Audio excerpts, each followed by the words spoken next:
Hello বন্ধুরা, কেমন আছেন সবাই? সিম্পলি আবান্তিকার নতুন একটি ভ্লগে আপনাদের স্বাগত জানাই। ভ্রমণ পিপাসু বাঙালি আর অনেক বাঙালির কাছেই স্বপ্নের দেশ হলো আমেরিকা। আমেরিকাতে ভ্রমণ করার জন্য প্রয়োজন B1 B2 ভিসা বা ভিজিট ভিসা।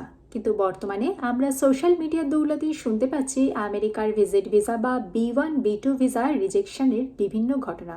কিন্তু তা সত্ত্বেও এটাও শোনা যাচ্ছে যে আবারও নাকি গণহারে ভিসা দেবে আমেরিকান সরকার, ভিজিট ভিসা। কিন্তু কেন? তার জন্যে অবশ্যই কিছু শর্তাবলী প্রযোজ্য। কী সেই শর্তাবলী জানতে হলে স্কিপ না করে পুরো ভিডিওটা আমার সাথে দেখুন। ভিডিওটি ভালো লাগলে লাইক করবেন আর অবশ্যই চ্যানেলটিকে সাবস্ক্রাইব করবেন। আবারও গণহারে ভিজিট ভিসা দেবে আমেরিকান সরকার, তার জন্য কিছু শর্তাবলী প্রযোজ্য। যেরকম আপনাকে একজন কোয়ালিফাইড অ্যাপ্লিকেন্ট হতে হবে, তার পাশাপাশি আপনি যদি ক্রীড়াপ্রেমী হন তাহলেও কিন্তু আপনার ভিজিট ভিসা পাওয়ার সম্ভাবনা কিন্তু অনেকটাই উজ্জ্বল। আজকের অনেক যুব সম্প্রদায় আমাদের আমেরিকার ভিজিট ভিসা অ্যাপ্লাই করার সময় একটু দ্বিধাগ্রস্ত হয়ে পড়েছে। যুব সম্প্রদায়ের মধ্যে ভিজিট ভিসা রিজেকশনের হার অনেকটা বেশি। কিন্তু তারা যদি সত্যিকারের একজন ক্রীড়া প্রেমী হয়ে থাকে তাহলে তাদের কিন্তু ভিজিট ভিসা পাওয়ার সম্ভাবনা অনেকটাই উজ্জ্বল। তারা যদি আগে কখনো ফুটবল ওয়ার্ল্ড কাপ দেখতে আশপাশের কোনো দেশ যদি ভ্রমণ করে থাকে শুধুমাত্র ফুটবল ওয়ার্ল্ড কাপ দেখতে, তাহলে তাদের প্রোফাইলে কিন্তু এক্সট্রা প্রিভিলেজ অ্যাড হবে।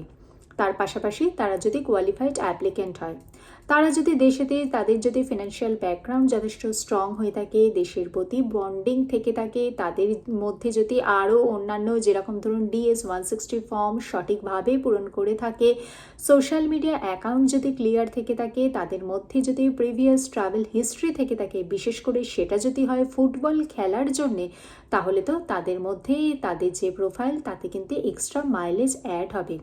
তার পাশাপাশি আমেরিকাতে তাদের যদি কোনো চেনা পরিচিত কোনো আত্মীয় স্বজন থেকে থাকে যারা তাদের ইনভিটেশন লেটার দিতে পারে, তাহলেও কিন্তু তাদের প্রোফাইলে এক্সট্রা প্রিভিলেজ অ্যাড হয়ে থাকে। আগামী দিনে 2026 সালের যে ফুটবল ওয়ার্ল্ড কাপ হতে চলেছে সেটির আসর বসতে চলেছে আমেরিকা এবং মেক্সিকো এবং কানাডাতে। তো আপনার গন্তব্য যদি আমেরিকা হয়ে থাকে আর আপনি যদি একজন আদর্শ ফুটবল প্রেমী হয়ে থাকেন এবং আপনার যদি সমস্ত কোয়ালিফাইড অ্যাপ্লিকেন্ট আপনি যদি হয়ে থাকেন, তাহলে কিন্তু ভিসা পাওয়ার সম্ভাবনা আপনার প্রখর। কারণ যেহেতু ফিফা ওয়ার্ল্ড কাপের আসর বসতে চলেছে, তাই অনেক যারা ফুটবল প্রেমী তাদেরকে কিন্তু গণহারে ভিসা দেওয়ার কথা কিন্তু অঘোষিতভাবে ঘোষণা করা হয়েছে। তাই আপনার জন্য প্রয়োজন কোয়ালিফাইড অ্যাপ্লিকেন্ট হয়ে নিজেকে প্রুফ করা। ভিডিওটি ভালো লাগলে লাইক করবেন, চ্যানেলটিকে সাবস্ক্রাইব করবেন। দেখা হচ্ছে পরবর্তী ভিডিওতে। ভালো থাকবেন, সুস্থ থাকবেন। Bye bye.